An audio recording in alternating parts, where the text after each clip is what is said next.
Welcome to the Holistic Living Podcast, where we dive into all topics holistic health.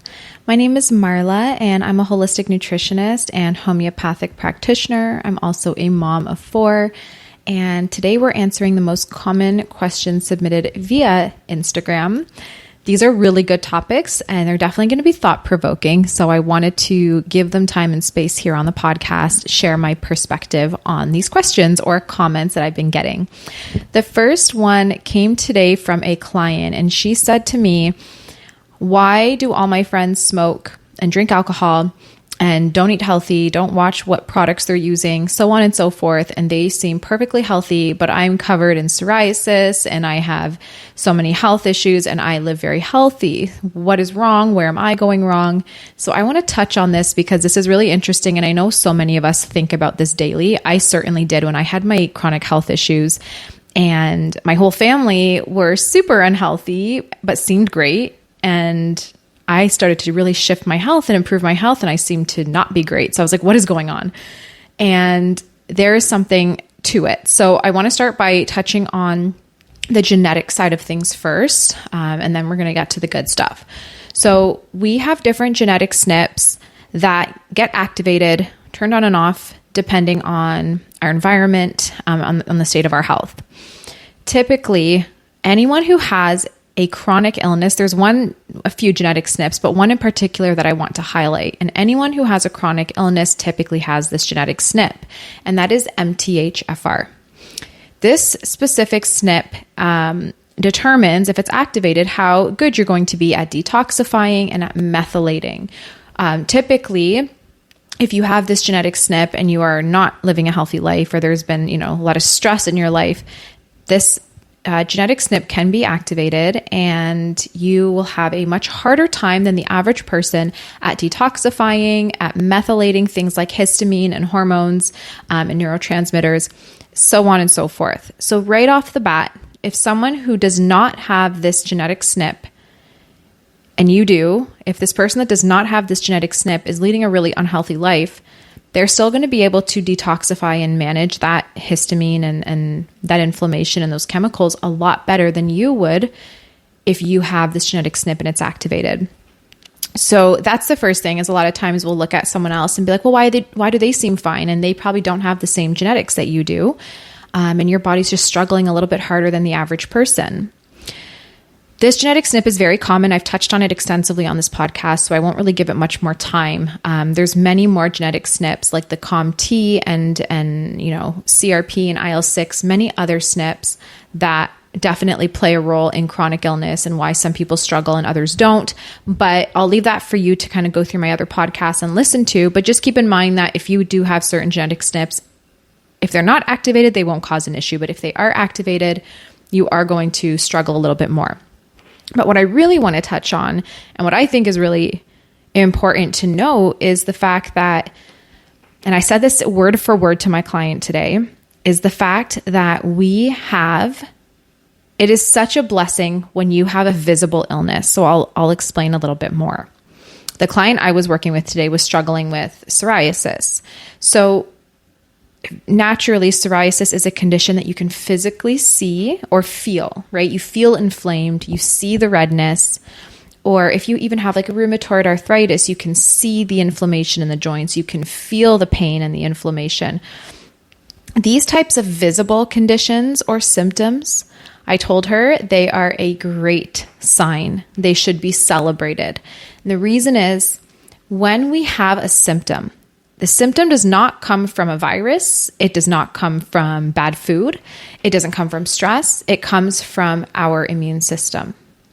When we have inflammation or a health issue, it is our immune system that is creating the inflammation in response to viruses, to stress, to bad food, etc. If our immune system has enough strength to elicit a physical response, a skin issue, a joint issue, something like that, that means that there is still vitality in the body. If we're talking in homeopathy terms, it means your body and your immune system still has energy and strength. It means it's still strong enough to give you a cry for help, to tell you, hey, something's wrong, fix it. So what I was telling her is you can see people who drink and smoke and say, I feel great, I'm fine. What you don't see are the crazy diseases or imbalances occurring internally in their body that they won't know about until they suddenly get some wild diagnosis because of a scare, a health scare. I had a client, and actually many family members who've gone through this as well, but I had a client who came to me after a very serious health scare. This man seemed fine and felt healthy his entire life. He naturally drank, he smoked, he didn't worry about what he was eating, he had poor sleep habits, he was a serial worker, like nonstop, and workaholic. And he came to me after being diagnosed with non-alcoholic fatty liver disease. He did drink, but he wasn't drinking excessively. It was non-alcoholic fatty liver disease, and he was on a transplant list. And it happened after he had some routine blood work, which came out with major results that were crazy for a man his age, and it shook him. And so he right away booked an appointment with me and said, hey, like, we need to sort out my diet, my life. Like, this is terrifying me. I've got young kids. And so what I want to get from this, what information I want you to understand is this man had no idea there was anything wrong until he just went for routine blood work. And they're like, yeah, your liver's failing. This isn't good. And had his body given him some other types of responses, maybe had he had a skin issue or had he had a visible condition, it would have prompted him to think about his health more seriously before it got to a point where it's that bad. A lot of times when your body is in a state of weakness or depletion, you don't get those physical responses from the immune system. And so what I told my client today was, in homeopathy, we really look in the different miasms, the psoric one specifically, we see a lot of skin issues. When people have skin issues, if they're still in their psoric or even psychosis or psychotic miasm, which I've talked about this on the podcast too, so I'm not going to dive into it anymore here because that's a whole other topic for itself. But the first couple stages of disease are the easiest to reverse. And typically you're going to see skin issues, you're going to see physical conditions or physical symptoms in these categories. It is the degenerative conditions that you really don't feel are an issue that are in the later stages of disease that are a lot harder to correct and much more life-threatening. So again, like fatty liver, you can have kidney failure, you can have a lot of plaque built up in the arteries. You're not going to feel much different, but it's really going to affect your health, and you're most likely going to have a heart attack or stroke or something at some point. So these are the types of conditions you don't feel, you don't see, but they're building up in your body as you're smoking, as you're drinking, as you're eating bad food, and you think, oh, I'm fine. And then the person who's stressing about their health and trying to eat really clean, they have a skin issue or something like that. That's their body being stronger, their immune system stronger, and saying, hey, something's out of balance, fix it. So long story short, when you see someone that seems to be living their best life and in an unhealthy way, and they seem to be fine, they're probably not. Disease builds from within, and it goes deeper and deeper into the body if not dealt with or addressed. So when someone has a skin issue, that's their body saying, hey, I still have energy, I still have vitality, we're not in the degenerative process. Let's fix this imbalance, let's fix the liver and those issues before it does turn degenerative. And that's the best time to come in and start working on your health. I mean, ideally before there's any issues, we want to do prevention. But once an issue is formed, it's when you start seeing the symptoms that you immediately start to reverse them. And so don't look at someone else's lifestyle or health and say, oh, they seem to be doing better than me. Like, what am I doing wrong? Don't compare yourself, because you need to be thankful. I told her this. I was like, be thankful for your skin issues, because it's prompted you to try to work on your health. If you were like all your other friends and instead of a skin issue, you were having, liver problems or something else, building up cholesterol and plaque within the arteries, maybe forming a tumor that you have no clue is there, you're just going to continue keeping everything status quo and not trying to work on your health until it's too late or until something big happens and you have a big health scare. So I hope that kind of answers that question. I just wanted to share my insight and perspective because a lot of people don't think about it this way. I sure didn't when I was going through my health journey. And now when I see people say that to me, I don't say anything back, but in my mind, I know, okay, they're like, I have my whole family telling me all the time, oh, I eat X, Y, and Z and I'm fine. Just live a little. And I'm like, that's okay. Like, I'm happy for you. But really, I know there's so many issues going on inside. They have diabetes, a lot of these people, and maybe they're not even aware of it. It's a major issue. So anyway, that was the first thing I wanted to touch on. Another thing that I get a lot on social is how, from parents specifically, and non-parents, I guess too, but how can we protect ourselves from viruses? Specifically, like if kids are playing in a splash pad, how do you protect them from getting hand, foot, and mouth? Or if they're in an indoor playground, how do you prevent them from picking up herpes simplex virus 1, which is very contagious, etc.? And I want to, again, share my perspective. This is not medical advice. This isn't telling you how to live. This is just from my perspective, what I do with my family and my kind of thought process. And that is, we do not need to fear the pathogen. What we need to be focusing on is our energy going to building a robust immune system and keeping it healthy and strong. Humans have been around for thousands and thousands and thousands of years. And the sole thing, the sole purpose of our body is to keep us alive. And it's done a phenomenal job at doing that since we're all still here. So it can be overwhelming as a parent. When I was a new mom, I was like so stressed about where my son was going, what he was playing, who he was playing with, making sure that, he's washing his hands all the time. I was really stressed out about what he's coming in contact with until I realized that, say you pick up hand, foot, and mouth, which is nasty, but nonetheless not going to kill you, most likely. Say you pick up shingles or you pick up another type of virus. These viruses you won't even know you have them. These viruses won't be active in the body if your immune system is doing what it needs to do. You see these people who get herpes or who have hand, foot, and mouth or shingles, they get into flares during periods of high stress, high sugar diet, very little sleep, etc. And why does that happen? It happens because the immune system becomes too weak in those times and in those moments that viruses are able to come out and play and take advantage of the body. And then our immune system has to mount a really strong response against it, and it becomes a whole thing. If we just work on taking care of our immune system, you're probably going to pick up a lot of viruses, sure, but are they going to affect you? Probably not. And that's what's really important here. Being human means coming in contact with all kinds of nasty things, parasites and yeast and fungus and bacteria and viruses daily. And it's very hard to avoid unless you live in a bubble or you really, remove the fun from life. So obviously take precautions, wash your hands when you're out in public and don't go licking public surfaces and just natural, hygiene that's not over the top. But really what should be the center of attention or focus, at least in my opinion, should be a robust immune response.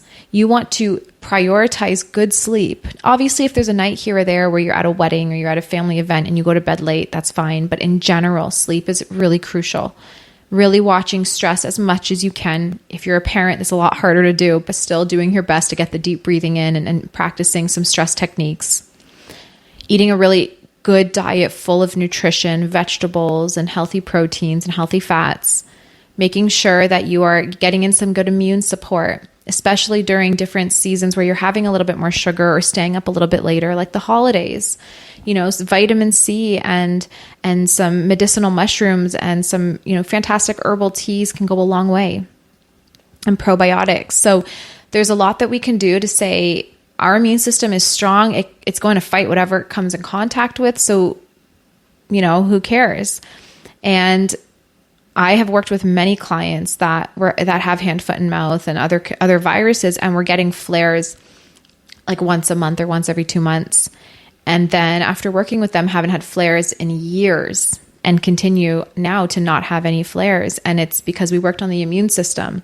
So it doesn't necessarily matter if you have a virus, is it active in the body and is your immune system able to combat it? And that's kind of, I think, what's the most important thing. So for me, I'm like my kids, I let them go in splash pads. I make sure they wear shoes. just so they're not walking on like wet concrete. But I'm like, go in the splash pad, enjoy the parks.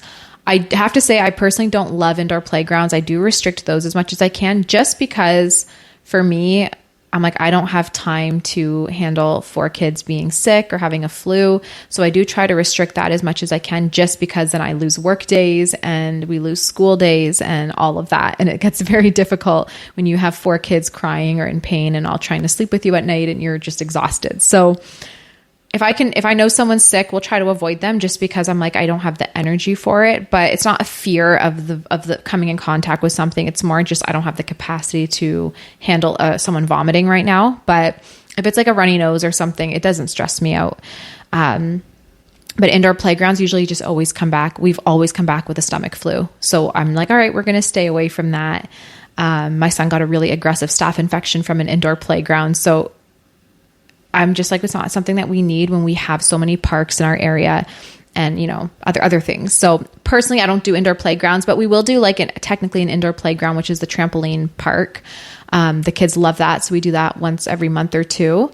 But yeah, theme parks, all that stuff, enjoy it, live your life. Don't live in a bubble. That's what the immune system is for. So strengthen the immune system, work on that. And then you don't have to stress about what you're coming in contact with, and obviously maintain good hygiene, especially with kids. But that's my little 2 cents on that. I guess the last thing that I want to touch on is when we are, this isn't a question, but it's more of just another insight. When we're looking at whole body health, we can get so caught up and so obsessed in being healthy that we cause more harm on our body. Just like we say fitness needs to be a complement to our life or enhance our life in some way, but it shouldn't control our life, health should be the same. So eating a healthy diet, taking supplements, working on your sleep, and all of this is so important. But if it's getting to a point where you are obsessing and panicking about every little thing that you can't live life to its fullest, I don't think it's worth it. As much as I love to have 100% organic diet and never miss a supplement dose and never go to bed late, stay away from EMFs and every other thing in this world, we do live in 2024. We live in a modern world where it's not practical to be so rigid without taking away from life's enjoyment. Okay, no one more than me is not terrified, but like can't stand radiation and x-rays and things. But is that going to stop me from traveling and going through the airport, sensors here and there? No. Does it bother me that I have to go through them? Hell yes. Absolutely. Do I do cellular work as soon as I get home? Absolutely. But at the end of the day, there's so much in our world that is going to slowly kill us. Even just the air we're breathing, that little things here and there shouldn't be a stressor. We should let things just go and relax. So while I say work on the immune system and work on your health and support your health, also don't obsess. Don't obsess about health. Have it be something that you're conscious about. And from your day to day, you're really focusing on loving your body and making sure it's getting the nourishment that it needs and the rest that it needs and the hydration that it needs. But should you be having it on your mind 24/7 and obsessing? Absolutely not. I think there's so much that we can do in our day to day to enhance our health that we don't have to obsess about, here and there. For example, if you have a good water filter in your home and your day-to-day water is really good filtered water that doesn't have plastics, it's not tap water, it's good filtered water. If you're out of the house and you're thirsty and you don't have a drink on you and you need to drink out of a plastic bottle, is that a big deal? No, absolutely not. If you are eating organic and really clean as much as you can at home and really simple ingredients and avoiding preservatives, if you go out to a restaurant and have some food with some preservatives, is that the end of the world? Definitely not. So that's my point, is live a life that supports health, that encourages health, that fuels your body in the best way possible, but then enjoy it as well. And if that means rearing from health on a random day to enjoy something like a restaurant, a vacation, a night out, enjoy it and do it. There shouldn't be any issues with that. So hopefully that helps encourage, but don't forget, the power of our body is more incredible than anything else on this earth. God made us perfectly.